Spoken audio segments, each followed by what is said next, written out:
Okay, can I be seen? Can I be heard? Happy Monday. Hey, Terrence. Hey, Catherine. If this is the first one of these you've attended, let me know if you can't hear me. I see my voice thing going up, and I'm always a little bit paranoid. There's something going on, because sometimes there is. I do these monthly Hexcrawl Q&A type situations where you can just chat about whatever. If you have Hexcrawl questions, comments, looking for stuff. This is the time and space. I mean, I'm always happy to talk about it, but this is a specific time and space that I set aside to go over such things. Hey, Null Terminated, great. Glad to hear that I am all here. There is actually a Hexcrawl subreddit, which I have I've taken a looking at. I don't know how old it is. I forget when I discovered it. It's got some pretty good stuff in there.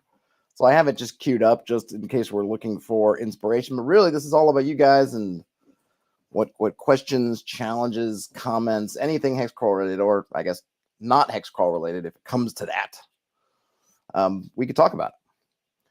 I just noticed, let's see, this one I saw this morning. You see, I already upvoted it. Someone put it together. Pretty cool little set of subhexes. I don't know if I like this, just because I'm not sure what I don't like about it. I mean, I get that we're trying to doing sort of a hex. Here's a basic hex shape. I think what is it's this right here. It bothers me. I keep looking at it and I kind of want to know. I guess it's the same as kind of true up here. Is this coast? Because I like so I like this shaded, just the water is just a shading. Boy, I'm suddenly losing my voice. Let me have just plain old water for the working man. I like the shading here. So one of the things, I guess we can get into it, right? People love their maps, love to make gorgeous maps. I like to make maps. I can't really, I don't think I'm capable of making gorgeous maps. I like the nice maps. And one of the problems comes in that can be an obstacle is that people will look at a really pretty map. And then if they can't make that kind of map, they become disheartened and not want to map. And hex crawls don't require fancy maps. This is a pretty map, but you don't need this kind of prettiness. Just putting a couple of lines or nothing for grass, just some overturned bowls for hills and some overturned V's for mountains. And I'll go back here to my handy dandy zoom in here on, I think this is no, this is someone redid the House of Dread. I think this is the original one, House of Dread, Isle of Dread. I don't need to move this around. You can see here that you really don't need much. Yeah, I think this is grass. I think that's grass. Is that grass or is it swamp? Swamp. That's swamp. Where's grass? We might not even have any grass on the Isle of Dread. You don't need more than this. This is very pretty. But you could do fine well with this. Here are some hills. There are some, maybe some, what is that, broken land? Maybe it's supposed to be kind of some barren. Yeah, broken land. You got some caves, swamp, trails. That's all you need. But I think it gets, like with anything visual, I think it gets wrapped up with, this map is all about utility. You just want to be able to glance at it and be able to look at it and say, okay, I get what this is. And once you wrap your mind around the symbols, which aren't difficult, there aren't that many of them. Okay, you got swamp, jungles, hills, mountains, and this is that crater at the sort of top of the, was it, volcano? Great. Got it. Need nothing else. But I think you can get wrapped up in something like this, which is pretty.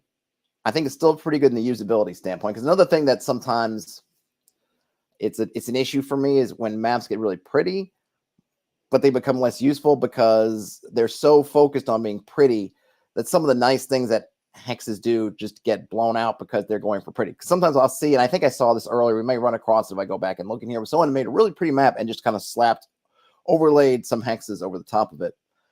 And I think it's less useful to me because one of the powerful things with hexes is being able to look at a hex type on an abstract level and then do things based on hex types. So for instance, in this map, I'm guessing this is probably, and here's where even this map is a little bit like, okay, I'm thinking these are grasslands. This maybe, usually these, when you have this really long kind of grass symbology, that usually means maybe it's swamp, but I don't know if in this case, that's what it means. Can I zoom in here? There we go. Whoa, I don't think I need to be that close. So here's what I can't see, right? So we have these little jagged edges. Is that supposed to mean that this is foresty? Well, what's this? Is this grass or is this kind of grassy, swampy? Then what's this stuff? So you end up getting stuff that's pretty, but then when you're actually trying to use it, for me, not knowing the symbology here, I'm struggling a little bit. Even though I looked at it at first, I'm like, oh, this is pretty clear. And I'm like, wait a minute, might not be so clear.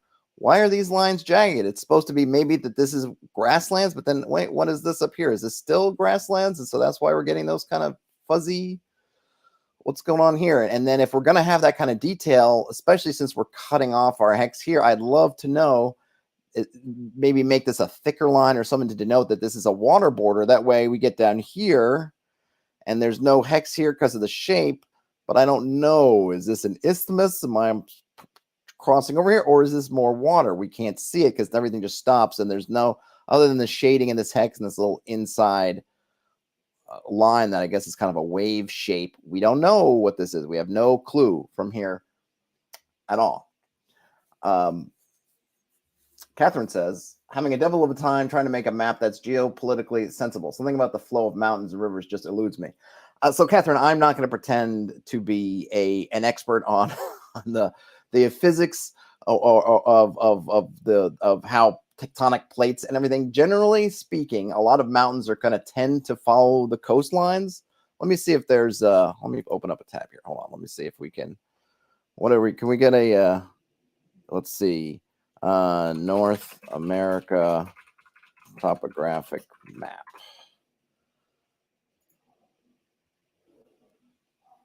Is this a topographic map? I think it is. All right, so you see something here. So we can see here we've got a major mountain range over here. You could see it's inland, but it's basically following the coast, more or less. Doesn't have to be perfect. And even here you have a little small kind of mountain range doing sort of the same thing. So you can kind of think about if you have the outside, whatever it is. And I always would say, look, go with what works. Okay. Don't fixate on this. First of all, I'd say don't fixate on this stuff. And this is why I would almost say avoid like the map making and cartography groups and subreddits, because they're experts on just being buzzkills, because they want to point out, and they do it in a way that's, I find, is obnoxious, because what you're going to find when you do any sort of research is, so there are these saws that they will pull out, old saws that they'll pull out to try to hammer you with. Well, rivers join, they never split, except sometimes they do split. Mountains always do this, except sometimes they do. Now, there's a reason that most of the time rivers don't split. They do join. That's true, but there are always exceptions. And there's nothing to say in a world, especially one that's been shaped by magic and not just tectonic plates and geophysical forces, that you couldn't have rivers splitting. The river could split because some god or giant or titan came down and used their finger and just made a line there, formed this kind of weird canal and made it split.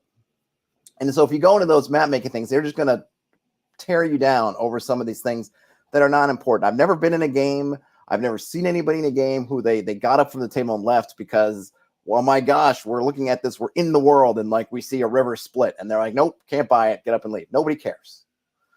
So while it's always good to think about why things are the way they are, I think in those subreddits, those communities, those forums are hyper fixated on real world Earth world, the way things are, and they will ignore the various exceptions that there usually are to all these different rules in favor of hammering people on the rules. And you're not trying to recreate Earth, something Earth-like. So feel free to do what you want. I mean, look at Tolkien's map. Tolkien's map makes no sense from a geophysical standpoint. It's all out of whack, but nobody cares. Right? He didn't care. It wasn't care. It was, the world was made by gods, by Eru, Iluvatar, and by the song of the Ainur. So if then if Morgoth wants to come in and shape the mountains around into a giant sea, or Sauron does that, then it's all good. So bottom line is, go for what you feel.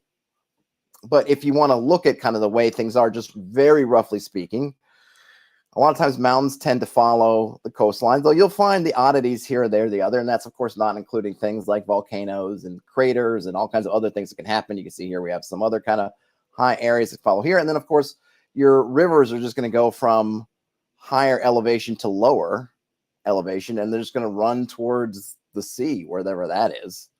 So you can see here, what is that? Would that be the Mississippi maybe? Or I don't know, kind of running wee down there. And then other rivers are going to run there. And so you just go with that. But ultimately go with what fits your world, what fits your mind, what you look at and say, this is somewhere I want to be. That would be number one. And then everything else will fall into place. And then if nothing does, just make something up on the spot. And don't worry that you're going to go on some forum. That's why I would almost just say ignore them. Don't even look in there, because you'll go down rabbit holes of just frustration.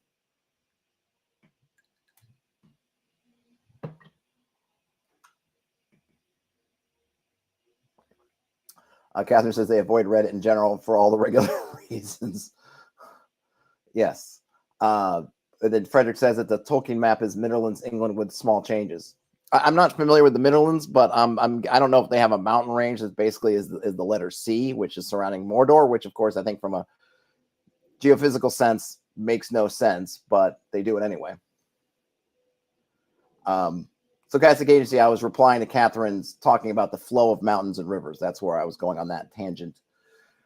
Catherine also says they're tempted to make depth crawls instead because they like how generative they are. Plus, frankly, I don't know a map makes sense to. That's true, but you can use the same kind of depth crawly stuff with your hex crawl. Like I said, no one's gonna grade your map. The players are probably never going to see some big overarching world map anyway. They're only going to see bits and pieces. So you can use whichever generative processes you want to, and there are plenty for doing things like creating kind of random hex areas and then just tie them together as you need to. It doesn't have to. I think people overcomplicate it. I mean, it's a wonderful process, and of course, people want to delve in all the details, but you can also get too far. So if you feel like you're getting too deep into it and it's not fun anymore, just back up and just roll dice on a table. Close your eyes and pick something off a page or look at a map. But you can leverage all that. You do have more freedom in some ways in a depth crawl, but you might run into similar things because if you want to get bogged down in the details of how do all these huge hollowed out spaces not collapse on all themselves. I mean, I guess bottom line is you can get wrapped up in details pretty much no matter what you do, but don't let it dissuade you. Just put it aside and move on. Frederick says they have players make lakes, run rivers backwards, create new mountain ranges, and drain oceans, and quit worrying about the accuracy of the map. Yeah, totally.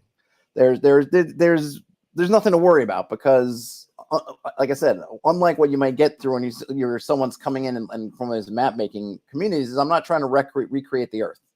I just want to make something that kind of makes sense. And I've never had somebody stop and not make sense. I mean, has anyone started reading The Lord of the Rings and they're reading it like, oh, this is great, and they look at the back of the book of the map and just threw the book across the room?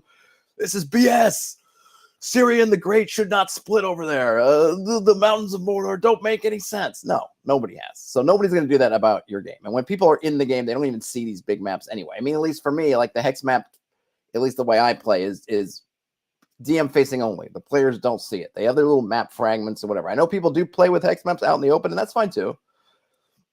But if you feel like if your players see your hex map, that's going to make more pressure on you because, I could see some people, let's say you pull out the ye old outdoor survival map, which looks totally wacky. It's got these weird, just like straight. I wonder if there's let me see if I can pull it up because it is not, talk about a map that does not ring realistic. Let's see if I can find this. Avalon Hill outdoor survival map. And I know someone's made it in hexes. That might be it. So that's the map from Outdoor Survival rendered in hexes. Talk about something that looks like it makes not a lick of sense if you were to look at it. Like I would, but you know what? Who cares, right? Because look at this. You got these kind of just diagonal lines of these mountain ranges just coming here. And maybe if you zoomed out enough, it would make sense. And then you could look at this as being, oh, this is really just kind of one thing. But, it feels very geographic. It doesn't feel very, organic, maybe is the word, but who cares? Once you get into playing, you look at this and you're like chuckling, like, whoa, look at those kind of like these alleyways of hills and mountains and whatnot. But you know what? You start playing, nobody's going to care. A bunch of people made. I think I made one myself actually at one point. I don't know what I did with it. I think it was almost like coming of age when you get one of these hex mapping programs and you go, you know what? Let me do outdoor survival. Let me do the outdoor survival map in there. Archer's friend says great content. Oh, thanks, Archer's friend. Frederick says that Mistar is full of mountains. Otherwise, Ethingar would conquer every country, and Catherine says that they love Mystara and Chandalar, which tells me they shouldn't worry about map fidelity. That makes total sense. Yes, do not worry about it. Do not worry about it, not at all. But I do like, I mean, these are nice stylings, and I don't mind. So getting back to kind of usability, right? So I think there are some issues here, and just in terms of what do these fuzzy lines mean? We don't know. Is this swamp or grassland? We don't know. I don't mind kind of overlapping. If you have one environment that crosses several hexes, there's no problem. I don't have a problem with bridging it or having the mountains be the range, or maybe that's supposed to be forest. And that's why it's got this. I don't know. There's a couple other ones of these, I think. And then they've added some stuff in here, but it's kind of cool.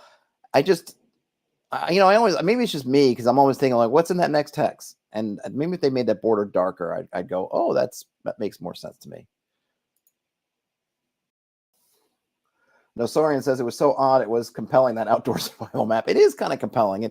But the thing is, that's what it can be, right? We're playing in fantasy worlds. So all you need to say to somebody, why do these, even if they were looking at that map, you're playing in a game and you want to have your players look at this overarching map, and they're going to be in a board game style, moving their piece, at least where they think they're going on the map. And somebody says, boy, it looks like a claw just came by and gouged out those mountains. You can say, yeah, that's exactly what happened, because Pumar, the ancient, you know, a god of cats and mountain ranges, did exactly that during creation. Like, cool, you know, awesome. Maybe there's shards of Pumar's claws somewhere that we can form into magic weapons. We're off. That's it. You know, you know, maybe if your gaming group is all full of people from cartographers and the map making communities, then you might have to change your tune. But I haven't played with those folks, so you know, don't care. Anyone using Asgar's thing for hex crawls? I don't know. I don't think I have. Well, maybe I have. Asgar's is a great tool. I get some of the things are a little bit fiddly for me,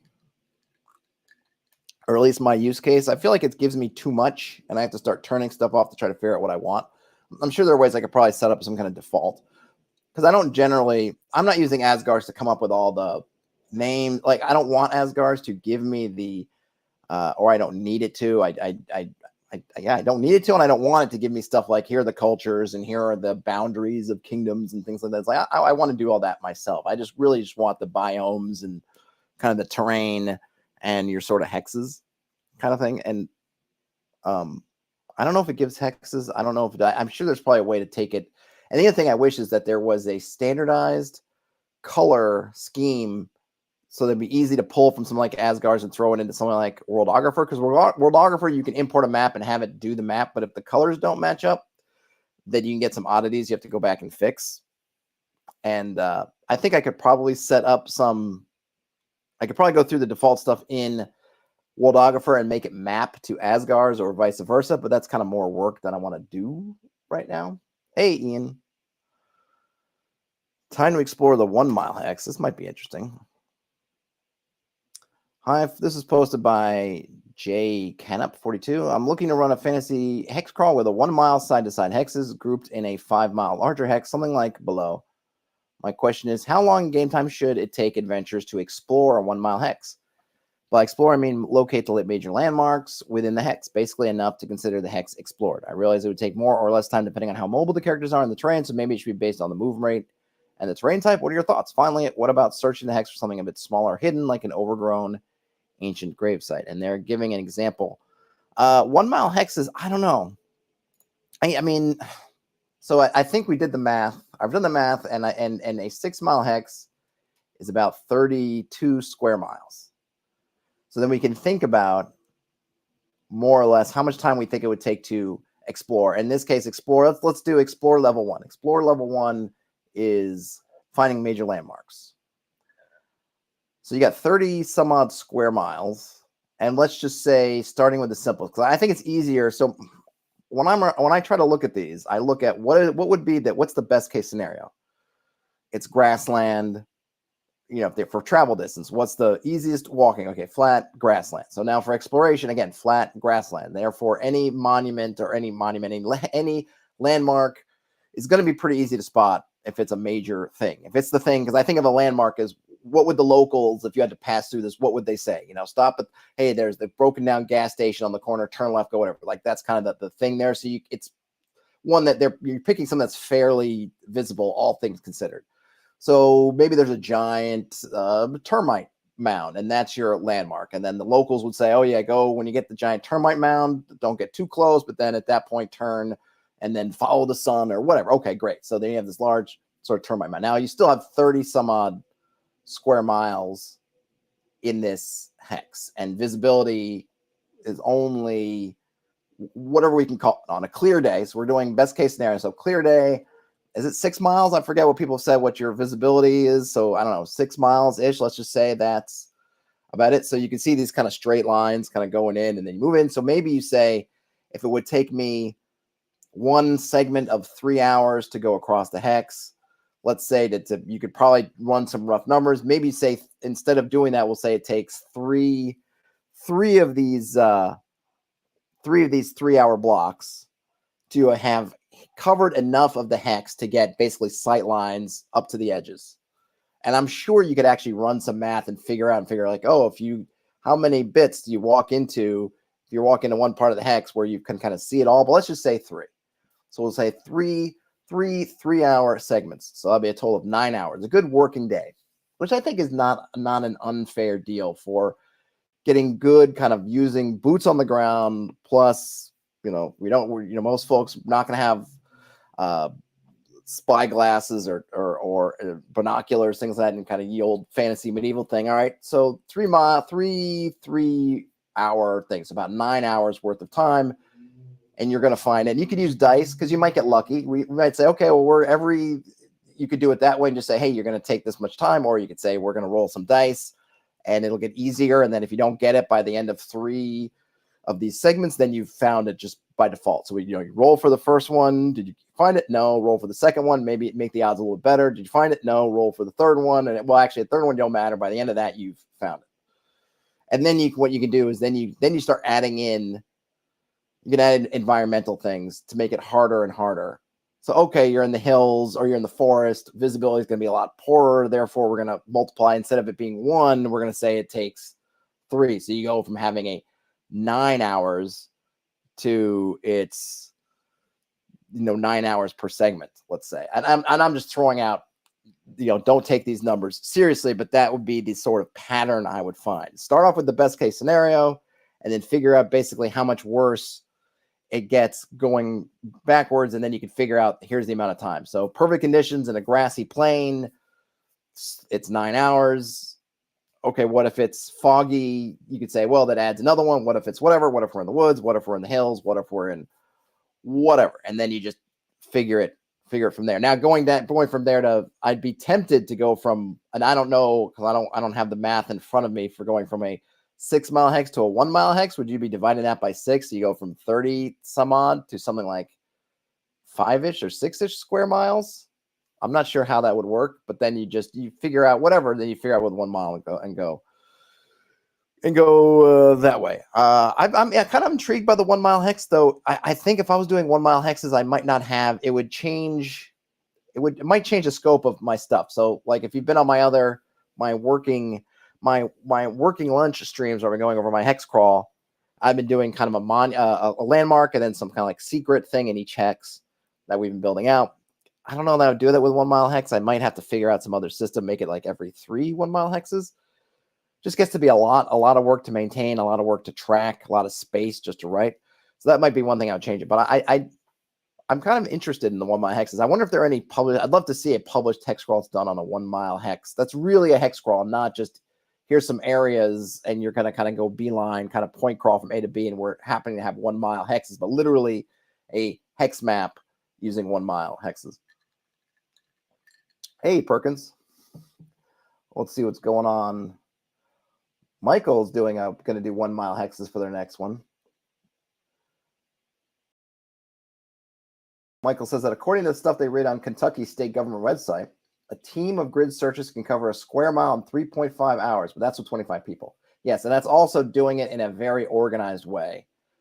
I suppose that you could have your party try to literally grid up, but I think it's easier to do that, especially over long distance when you have kind of modern tools for triangulating things like that, whereas in a lot of times you don't.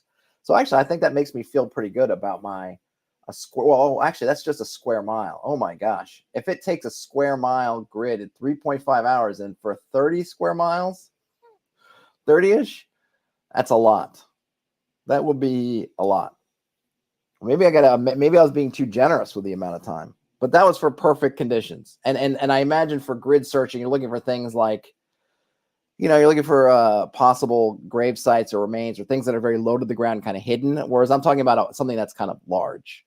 So it's like how far away, how long, if there was, so for example, I think the situation would be looking for would be analogous. Say here you have 30 some odd square miles of flat open grassland. Somebody planted a billboard somewhere in those 30 square miles. How much would you have to walk? How long would you take to spot the billboard? That would be kind of more analogous, right? As opposed to the fine tune, we're looking to find remains. That would definitely be like step 2 would be, that second level would be, we're trying to find that overgrown ancient grave site, which would definitely be more like you might need to have people line up grid, and it might take you hours and hours just for 1 square mile. Yeah, tombstone-sized dungeon. I think then, Michael, I think we could definitely look at it from a gameability standpoint. We probably want to maybe encourage the players that's when you got to try to find clues. Yield treasure map that says look for the billboard, and then 30 paces east look for this thing, right? You have to, I guess what you have to do is then consider, and I suppose encourage your party to consider what they're trying to do. So if they set out and it's like, okay, we need to find this one gravestone, one overgrown grave site in the middle of this wide open or whatever area, you're going to look at them and say, you probably want to find a clue because it's going to take you ages. Like 25 people, 4 hours, let's just rounding the numbers up for a 1 square mile. You're going to be out here for weeks. So how are you going to do it? You need to find clues. And then maybe get them into thinking about, well, what do we need to accomplish this thing we're trying to do out here in the wilderness? And maybe we don't have 25. I mean, you could hire them out, but even then, I would probably say they're not quite as efficient as like trained the people who do this stuff for a living in modern day. So get some clues. And and from our side as a GM, it encourages us to find clues. That's why I built in the Hexcrawl I'm working on. I have these clues that you find. So you're failing to find the secret thing, but you're finding clues, and the clues help narrow things down to finding the secret thing, so that you're not trying to do a grid search for 4 weeks over 6 miles, 60-mile hex. Michael says, treat small stuff like that as a natural resource. Almost the longer you and your hirelings are in the area, the more chances they have to stumble upon a feature. Yeah, if they're moving around. And that's where you have to just work on the fictional part of what is your party doing? Because that's the other thing too. Is the party sure that this thing is here? Because it's not a given. It might be if you're sharing a map and there's a big X on this hex and you move your piece into that hex, and we've established that you're not disoriented, or misoriented. So you're landing and this is the hex you're in. We know the X is in it. So now you're just sitting and waiting to find it. But it could be that you're trying to find something in the swamps of no good, and the swamps of no good happens to encompass 4 hexes. You may not be there. So you want to figure that out. I mean, it's kind of an interesting case, and I think often gets maybe swept over a little bit, which is probably okay, because if nothing's happening and you're just going to spend a week searching, like, is it, granted, it may be, realistic in terms of what it takes to search, but if it doesn't matter, then maybe just get them there. But if you're counting time and all this stuff's important, they're under the gun, then you probably want to encourage clues. And then you as a GM probably want to encourage to come up with clues that maybe can help narrow down, because there probably would be. I mean, there are very few things that are just planted in a spot and have just nothing connected it. Even old overgrown graveyards generally have old overgrown trails that connect to them, or other things. So think about, if you have an overgrown grave site, well, why was it here? Who's buried there? And who came and went there? And who lived around there? And all this stuff maybe could create some clues to give them bigger targets to zone in on.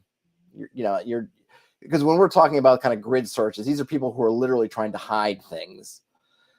Probably ancient grave sites, unless it's a Valley of the Kings situation, they probably are not trying to hide it. Or was it the Valley of the Queens? Whatever, the valley, the valleys were like Tutankhamun's tomb, and those things were trying to be hidden. Though they didn't really succeed at that either, at least from contemporaries, but they were trying to hide stuff. Most other stuff just happens to be there, and if they're not trying to hide it, then you could think about, well, what other stuff is around? Hey, the red caps. What is a philosopher 30 says? Here's what I would do. If it is a castle or something big, you would likely be able to see it from the next hex over. So finding something large in the hex you're in should be automatic. If it's not obvious, I would start by figuring out how many miles per hour the characters can travel. On flat land, they can walk 3 miles per hour. On horseback, 4 miles per hour. And okay, he's got some miles per hour mileages.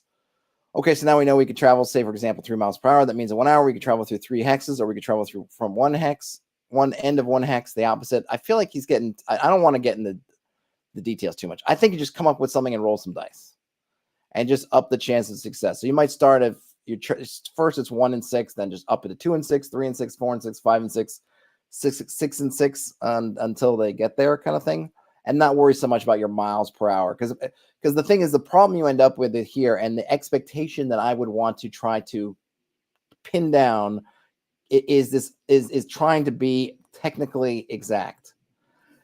Because just because your hex is 6 miles wide, you're not walking in a super straight line. Generally speaking, you're not traveling as a crow flies on some direction, and then you're in that direction solid. You're following roads, you're following trails, you're following the ground, and that's going to be all kinds of curvy.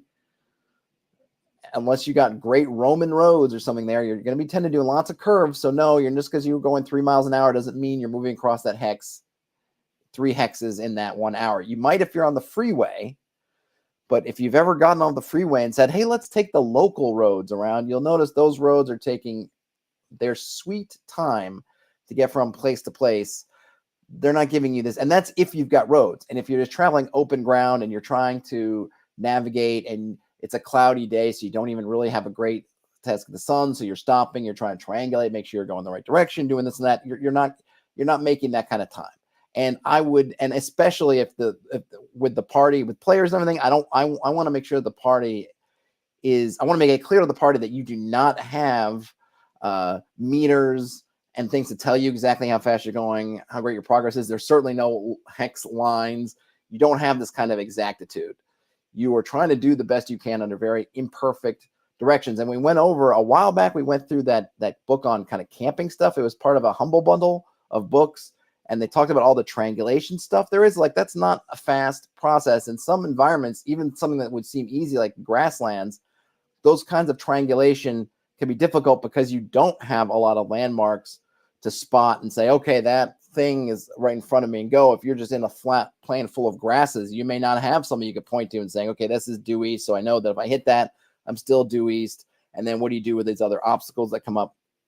Etc. So the last thing I would say I want the party to get wrapped up in is I'm going X miles an hour, like it's a math problem. Like if you get on the train to St. Petersburg and that's going at 18 miles an hour, and there's other things doing this, don't keep it nice and vague. It's going to be easy for you, and to me it kind of actually adds to the fiction that you're an explorer in kind of a medieval sort of thing. You don't have, assuming we're playing kind of fantasy medieval stuff, you don't have all these tools.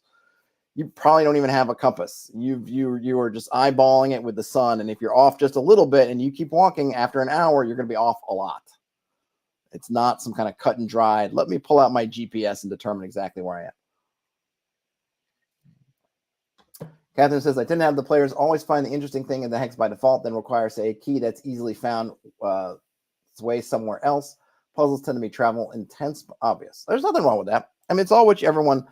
Totally a valid way to do it. You don't have to have it be a huge, torturous puzzle unless that's what you guys like. Adrometer says, honestly, you could fit so much points of interest into a 1 mile hex. Yes, that's also true. I think it's all about picking the thing of the things that you want. Red Cap says they like the idea of a hex having one obvious feature / item, 1 to 2 hidden features / items. If you travel through a hex, you automatically find the obvious feature, and 2 times the hidden searching gets hidden. Yeah, that's another good way to do it. I think giving away the obvious thing is totally good, because a lot of times what that obvious thing can be is that POI, a point of interest, something that draws their attention, something that might pique their interest to say, oh, let's go check that out. And you want them to do that, right? And this is where, when you're doing all your world building and all this lore that you love, and you're always wondering, how do I get my players to the lore? This is a way they can do it. You want to talk about I'm going to keep bringing up this Hexcrawl I'm working on because it's front of mind. But we had talked about there'd been some sort of before current times, there'd been a frog kind of cult sort of thing going on there, a little empire, a little kingdom. And when we're putting up our points of interest, we're determining that, yeah, these are remnants of that kingdom. Now, the party may never search those out or see them, but if they go up and look at them, they'll get a little bit of that lore or the potential for that lore, and that may draw them to ask questions of, ooh, what's that all about? I'm interested in that. I want to know more. And then that leads them on adventures.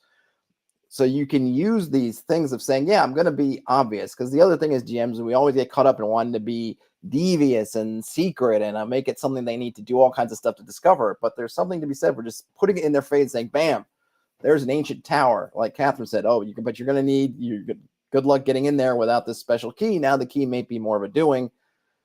And then you can wait and see, are they going to go after the key or are they going to pass it on? And they may note it on their maps and continue on with whatever they're doing, but then they might come back and say, all right, let's go back and find that key to get into that place because I was intrigued. And that's kind of what you want, I think, your Hexcrawl full of. Stuff that's both, like, I feel like a Hexcrawl should be full of things that are both opportunities and obstacles. One or both. A swamp or some kind of lake, you got to get around it. It's in your way. It makes it harder to navigate. You either got to walk all the way around it or decide how to get over it. Obstacle, maybe there's something in that lake that's interesting. It's an opportunity. Or it could be something like a ruined tower, which isn't necessarily particularly an obstacle, though you could maybe make it one, but it is an opportunity. And then it's filling your Hexcrawl with these. They can either be one or both, but I think they should be one or the other. So when you're putting things on your hex map, I think thinking about which one of those the thing is, if it's not an opportunity for the party and it's not an obstacle, then maybe it's not really super important. And then if you have something that's really important to you or you really want to put it there, then think about how you can turn it into an opportunity or an obstacle. Because then the party is going to have to address it in some way. If an opportunity, maybe they're out to fight the bad guy, but then they see this, there's this big burial mound there. Maybe there's a magic weapon in there we can use to fight the bad guy. That's an opportunity. So we're thinking like, we don't need to do it, but there might be something we can use in there going forward. So we kind of want to, and they get to ask that question. Or it's an obstacle. Oh, we're suddenly running across Hadrian's wall. It's 50 feet high. We don't see any doors. We got to get over it. We have to deal with it. That would be the obstacle. And of course, you could have both. Well, I am not going to, I'm going to leave that alone, but I'll give them some upvotes.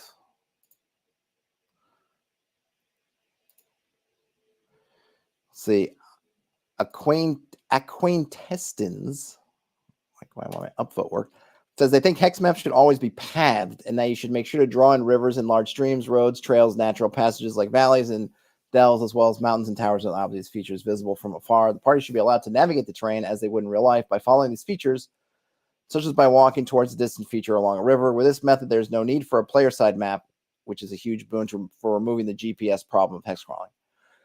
I don't know. I think you should always think about what paths there are. I don't know if you need to draw them out. I think, yeah, drawing in the large stuff is good. It's going to depend also on the size of your hex map. If you're 1 mile hexes, there's probably, it's all about the resolution. If each hex is 6 miles and you're not drawing on big pieces of paper, then drawing in every stream and little trail not going to be, it's probably not doable. But if you're on a 1 mile hex map, then suddenly you're closer to the ground and then you can draw more of that stuff in. But you should always think about those things. If you're in forests, generally speaking, there are lots of trails and rills and little differences and things. If you're in hills, there are valleys. You're not necessarily walking from hilltop down and hilltop up. You're finding those valleys and you're trying to follow them as far as you can. There's, of course, the old game trails that are going to be leading hither and thither and yon. So definitely keeping those in mind is good, even if you don't want to write them all down. And if your party is savvy, I think they're probably asking, are there such things? My players would, and I would, if we were walking in the woods and we're going roughly westward, I'd be like, where are the game trails? Can we find a water source and see if we can track some game trails that are going in that same kind of westward direction? Because they're going to be kind of clear and they're going to be clear of debris, and we might be able to find stuff on it. And who knows if a game trail wasn't first set down by a person, and we might find some stuff there. Good to find. So yeah, I agree though. I would say notate them somehow, whatever works for you. Write them down if you've got the resolution, or draw them in if your map resolution allows it, but certainly keep it in mind. Perkins says RPGs are about flow of information. Some elements need to be known by the player, and the PC deciding what needs to be uncovered via exploration can be easy or hard depending on the flow at the table. That's true also. Catherine says they're probably over-worried about trails because it feels like I'm discouraging them from immersing in the terrain and just having fun getting lost and poking around. Well, what I like to think about, Catherine, is the trails don't always take you where you need to go because the trails are not highways. So you go from a trail, might lead from the water source, and at first it's going westward. So, for example, you're the party, and you got to this kind of pond or some kind of water source, and you're smart. You're looking around and say, oh, this is a good water source. Local game probably uses this water source, and we're not in some kind of barren wastelands. We assume there is local game here. Let's see if there are any trails. And maybe you roll a die, and maybe you had it determined, okay, yeah, there's a trail here, and it is roughly going west, which is, say, the direction the party's going. Great. But the trail isn't going to be perfectly straight, and it's not always going to go west. The trail's going west, but now it's starting to angle to the north. And now you go, does the party make the decision? Okay, do we, and you can, however you're determining the direction, the course of this trail, whether you're rolling dice, whether you've got it written, whatever method you're using, you're like, oh, okay, so it's going west, but now it's going north. Now the party has to make a choice. Well, the trail maybe is making it a little easier going, but now it's not going the way we want. Do we follow the trail and hope that it veers back, that this is just a momentary northerly direction, and it's going to veer back west, or is it going to start going north, or is it going to veer back east? We don't know, right? It could be just following a path of least resistance. It could be following some kind of ancestral trail. It could be following because something else laid a trail, and that was just the easy way to go. We don't know. Then where does that trail lead to? Does it lead to a lair? Does it lead to an open area? Does it lead to another water source?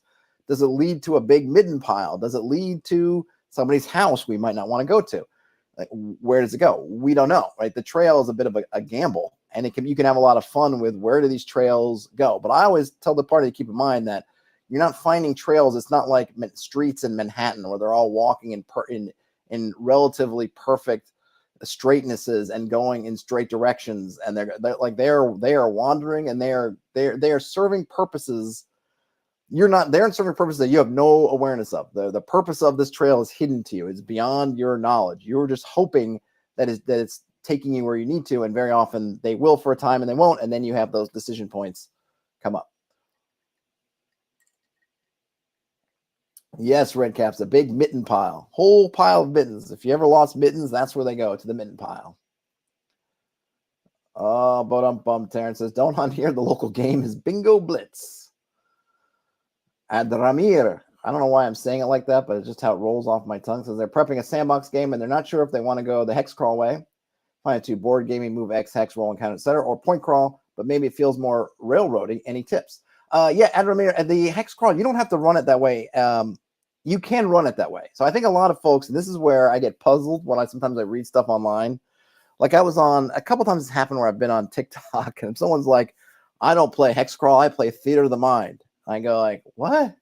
Like, since when can a Hexcrawl not be Theater of the Mind? But I get it. It's because people are thinking it's that board game style, or I guess the digital variant, like in Outdoor Survival, where they've got their figurine.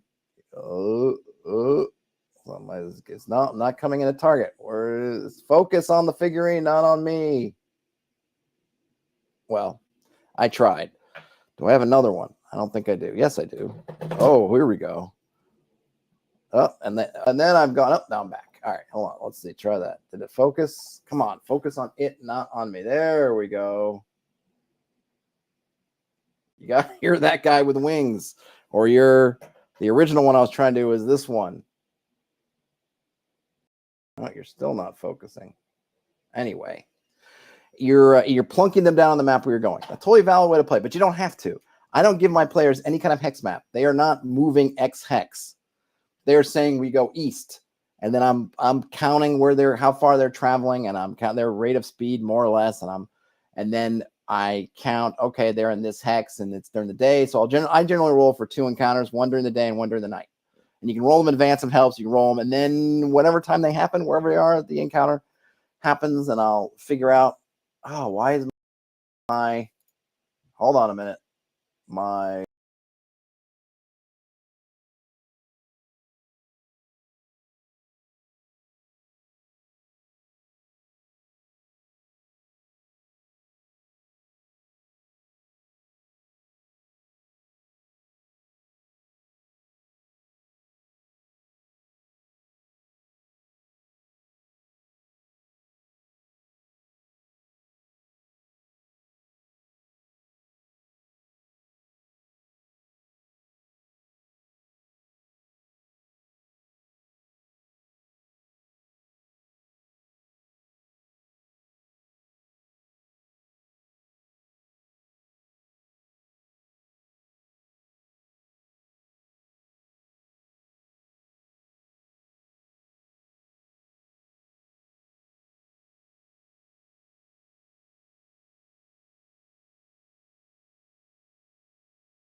Woohoo! I have returned.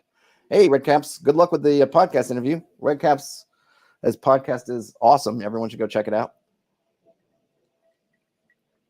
I'll have to check out what Yochai has going on with Karen. I do like the Karen system. And I also am coming out soon, hopefully sooner rather than later, with some Hexcrawl stuff. I've got a D6 kind of system that I've been playing with, and I think I've got in a pretty good spot, at least for the hexcrawling part.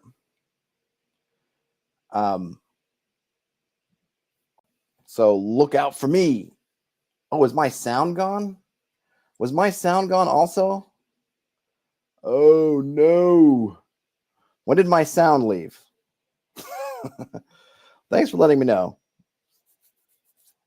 Man. Hopefully I wasn't silent for too long, because I was blathering on about this, that, and the other. So hopefully I didn't lose too much of it. Okay, sound is good now. Oh, I'm just wondering how much I lost. Wait, hold on, let's see. What was the Soaring Scott saying? Stop working every day. Now we're okay. Yeah, I'm just wondering, how long was I quiet? Somebody tell me, how long was I out? Because I was saying I felt like some good things, and now I'm concerned that none of it got caught. So hopefully I wasn't out for forever. Only like 2 minutes. All right, so you probably didn't hear too much. All right. Hey, Laura, you are late. Laura and Catherine, one of you tends to be late. You guys should communicate with each other. You could hip each other to the stream times. Oh, went to the other background. Oh, I did say some good stuff, and now I'm not going to be able to remember what it was. Well, apologies for the audio difficulties. Oh, that's a bummer. I can't even remember what I was trying to say. Oh, well. Oh, I think, I was saying, and maybe this came through, I'll repeat it just in case, it is, if navigation and basically exploration are not a concern, then just point crawl is just better. Just use a point crawl and don't worry about hex crawling. If you feel like navigation and exploration are concerns and things you want to handle, then hex crawling is the way to go. So if you're going from point A to point B and the path and everything is known, and you don't want to mess with getting lost and getting off track and all that stuff, just point crawl. You don't need to get involved with hex crawling. If you want to get into the whole, we're going to be plotting a course through territories unknown towards places that might be unknown, all that kind of stuff, then hex crawling is what you want. And the board gaming side's pretty much only on the GM side. And if you're, I take solace in the board gaming stuff because it makes it easy to manage. I don't look at it like it's a detriment. The only way I would look at a detriment is if the players felt like they were navigating through a board game. But again, I run a DM side only, so my players are blissfully unaware that they don't know they're hex crawling. They just know they're out traveling around the world. The fact that I'm using hex crawl mechanics is totally invisible to them, and I like to keep it that way, and so they don't feel like they're moving from one mechanical system to another mechanical system. Free lunch, always good. Free lunch, always good. And I was also saying that I'll check out. Someone's posted about Karen working on some hex crawl stuff. I'm also working on some hex crawl rules that hopefully will be finished sooner rather than later.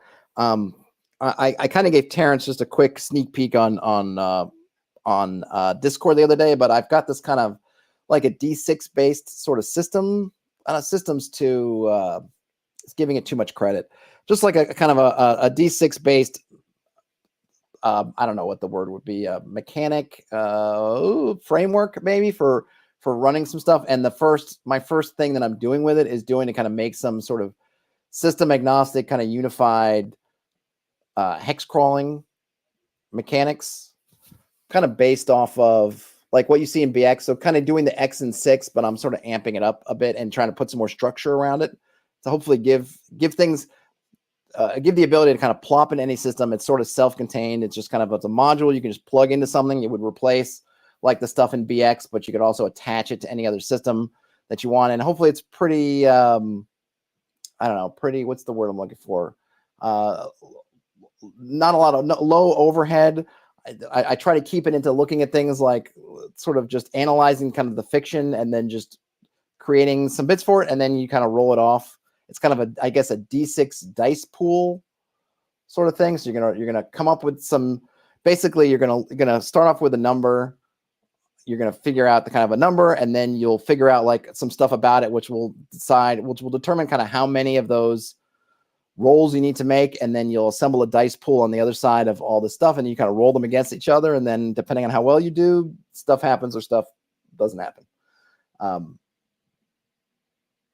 Okay, so getting back to Adramir about they played a few sessions of Forbidden Lands, and while the game is very, very good, they felt that after 2 to 3 sessions, whole exploration mechanics became heavy. Yeah, I'm trying to keep it neat, and that's the thing. Like, I really like Into the Word, weird and wild, but I think there's a certain point where you have all these. So I think the thing you have to look at, and maybe, and then I guess it depends where you come from. I always look at it as like, I like the modular approach. Like, Into the Weird and Wild has all these modules, and I don't know, and I'm not saying this is a problem with people who use that. What I'm saying is that maybe it's a danger, is you end up bolting on a bunch of modules you don't ultimately want or need. So whereas Into the Weird and Wild and other systems will give you all these different subsystems for detailed things like, oh, I'm going to hunt, and all the stuff about hunting, and then all about skinning, and then making how much meat you're getting from the game, and all this stuff. And it's great, but it's great to have, but you don't always need all that stuff. And you always want to think about, for your game, your players, your style, what do you need? Like, start off with just a generic system. And then if your players are hunting all the time and you want to make that a bigger part of it, then maybe think about, okay, I need a hunting subsystem that has some details to it. But for a lot of folks, just having like I want to go hunt, and then they roll a D6 or a D20 and they come up with, oh, you found this or that and did it, is fine. Because you can end up all these rabbit holes like, oh, well, what about, okay, so hunting, they got to do this, and maybe they'll get lost, and then, oh, they got to find the traces of game, they got set up, like, and it's like, it's great, but if that's not your game, if really we're just trying to get from A to B, and we just all we wanted to do was go get some meat, maybe see if we could, shoot down a turkey, like, you probably didn't need all that, right? So you want to, and these books and these different supplements give you so much depth in terms of all these subsystems. I think you can end up down this path of like, I'm just going to use all of them, and then just things get bogged down into a morass. Whereas just start off with the basic one, and then feel out what you're going to need, and then if it's a need, and a need not just in like someone's hunting, so I need the hunting subsystem, but meaning is you want to be a focus of the play, because all these, the more details you get in these subsystems, the more time you're going to spend on them. So you go from someone saying, I want to hunt, and you roll a die, and then just not in fictional time, it may take them 3-4 hours, a whole day in fiction time, but in game time, you're rolling a die, you're done within 30 seconds of like, okay, you're going to be gone for this amount of time, and you're going to find this or nothing, whatever it is, to something that fictional time takes about the same amount of time, but now it's like, okay, I'm going to spend 10 minutes rolling this, checking a table, rolling that, checking that table, rolling it. And like, is it worth it? It might be for you, but it might not be. And you just want to think about it before you adopt it, because, not everything's going to be the same worth. I keep always going back to that phrase, is the juice worth the squeeze? Like, you're going to be getting this thing out of it. Yeah. You're going to have this super cool, really detailed hunting mechanism. What is it? In the end, is it really worth it, or do you just kind of like the idea of it more than how it's actually going to come out? Catherine says that Luke Gearing's Wolves Upon the Coast Hexcrawl comes with an extremely light, gritty fantasy system that gets out of its own way, so you can explore the massive world. She's starting to appreciate it. That's cool. I haven't read that one yet. They were going to run an OSE, but they might try this super light system because it also seems gritty and immersive, almost story game in its minimalism, but also super violent. Brian says, juice worth the squeeze for the working man. Absolutely. Yeah, I think there's something to be said for if there's a system that fits your game or your game style, to use that as opposed to trying to fix the system you're in, especially if you have that latitude. We don't always, we're mostly talking about OSR games that tend to be very light, tend to be very similar, and people who play OSR games or NSR games or both, whatever, tend to be very open to trying a new system, as opposed to if you're embedded in 5th edition or Pathfinder or something where there's a lot more complexity around it and a lot more system mastery around it, to which people aren't going to want to, or they're going to feel like, I don't want to invest. I've got so much brain share and investment time in learning this one system, I don't want to learn another one. But yeah, I think oftentimes you can pick this little system that fits what your game specifically is trying to do, then go for it. I think I'm going to take my little system and maybe I'm going to put other RPG elements around it I kind of haven't built in, but right now I'm just sticking to here's this general framework for building out how to make these kinds of tests. that you're going to want to roll for. And then the first one where I'm going to build out a little bit more specific things about it. And there's a fly in my room, is like some hex crawling stuff. Just so that I could have something that is like I said, I could bolt on anything. I can throw it into BX. I can throw it into whatever, because hex crawling stuff tends to be fairly. It's generally its own thing. So just if they don't give you hex crawl mechanics, or they give you ones that maybe you don't like it. To me, you can just kind of take it and just pull it out, and then take something else and just slam it in, and it generally doesn't impact a whole bunch of other stuff. Especially if you don't have a big burgeoning skill system. Into the World and Wild, Into the Weird and Wild is very good. You should definitely check it out. I had it. No, I don't have it in front of me. But yeah, a lot of good stuff. A lot of like little bits that you can pull and plug in. Oh, Laura is going to try Arduin's magic system. Oh, that should be fun. I still need to read through that again. I kind of put my Arduin read through on hold. I used to do them as streams. Well, I still do a lot of read-throughs as streams. I decided to do Arduin as sort of just record the videos on bits, and I did a few, and then I kind of fell out. So I need to get back. I need to get back to doing that, because I haven't even gotten to their magic system yet. There's a lot of really good stuff in there. So I want to do mana points. Yeah, I have a system in my game. It doesn't quite translate out of my homebrew kind of stuff, but it's I wanted to do a magic system. I don't have if I have my druthers, I really love ad hoc magic systems where a wizard has or a sorcerer, whomever has some kind of powers, ability, or whatever. They know something about something and they can channel it into all kinds of different uses that aren't set in specific spells.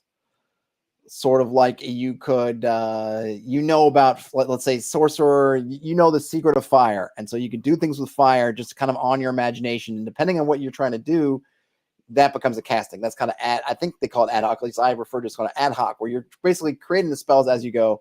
Barbarians of Lemuria, which I covered a long time ago on the channel, or I don't know how long ago it was, but if you look, I did a video on looking at that spell casting from there.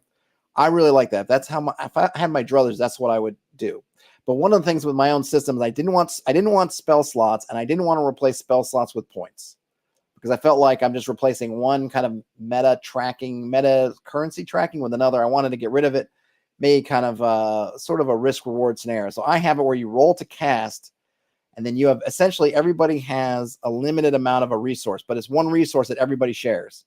So the one guy who's playing kind of a Witcher type person, more like a Jedi type person, but only with like the physical Jedi stuff, so they can like make themselves jump high, run fast, whatever.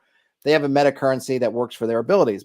And then the other character is a magic user type, more of a cleric type, also has a meta currency, but it's the same one. And then regardless of how many abilities or whatever their abilities, whether spells, whatever else, everything is, they're using that same currency, and they only have a certain amount of it. And everything draws from the same currency. So whether you're casting spells, whether you're trying to make your guy move fast, whether you can use them for like inspiration type stuff or your advantage, like, I need, at one point they're fighting a battle that's desperate and they want it to roll with advantage. They can spend that same currency. Everything draws from the same currency. And I like that. So everyone's got one currency, no matter what things in the game we have. So if one player who's playing this cleric decides to go play something else, when they play that, they're just looking at that same currency that they were used to. Now it's just used for something else. So I really like that, but I haven't figured out a way to make it kind of more generic or move it away from the other stuff I'm doing, which I'm not sure is terribly well balanced or anything. It just kind of works for me. So I haven't had to change it. I'm not ready to throw it out in the wild, because I don't actually think I think it works for me, but I don't think it necessarily works. But I like that, but I'll check out Arduin's mana points. But I don't like to add currencies and stuff when I don't have to. Like in 5th edition, I always thought, like, instead of tracking, let's say if you wanted to track sanity, I would just say use exhaustion, because exhaustion on a meta level, the mechanics are pretty much the same as what you would have with somebody losing their mind, and you already have that mechanics. Just use that same mechanic, only it's mental exhaustion instead of physical exhaustion, but they manifest the same pretty much.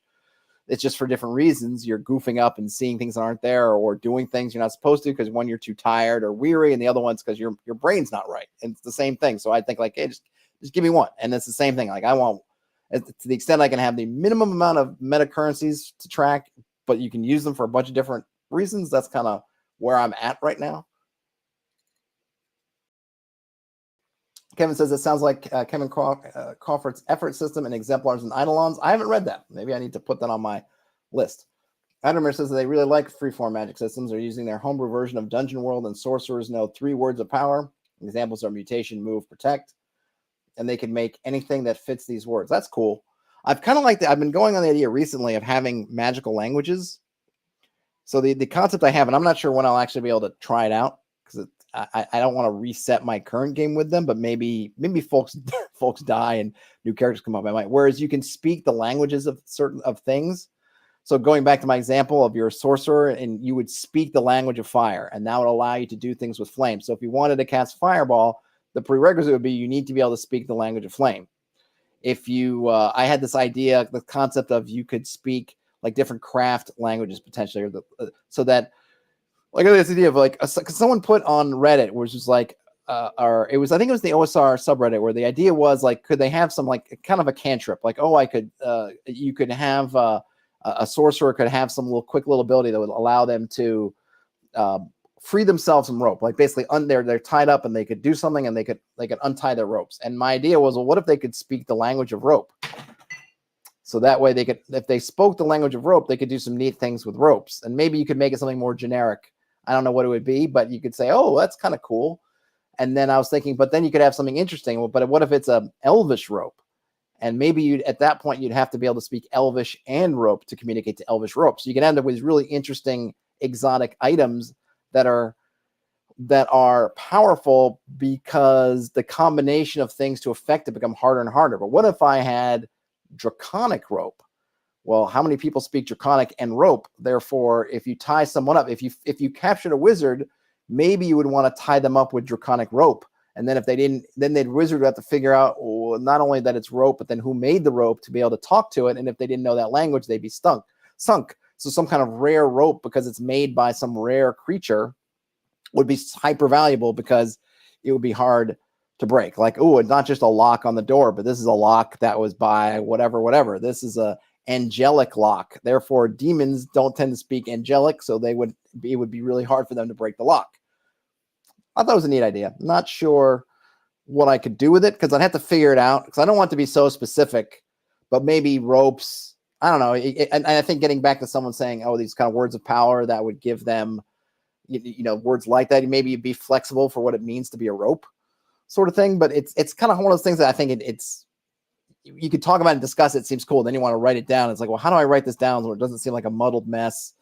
How would I write it to make it make sense? That when if I handed it to a player or I walked away from it, but it came back, it would make sense to me, and it wouldn't be, because you'd have to learn untold amount of languages for stuff. But maybe there's a way to think about, like, it could be like metaphorical rope, or I don't know, like I say rope, but maybe we could think about, well, what would the idealized version of stuff like rope? Would they be like fasteners? And maybe that would be it. Like you could pick something like that, and that could be work for all kinds of different things to make it a little bit more flexible. Thread whistling in Dolmenwood, Brian Davison says. I'm not aware of that either. Oh, Wolves Upon the Coast has a language of fire. Oh, awesome. See, I didn't even know that, but I don't think it's, I feel like I wasn't coming up with something unique, so I'm not surprised.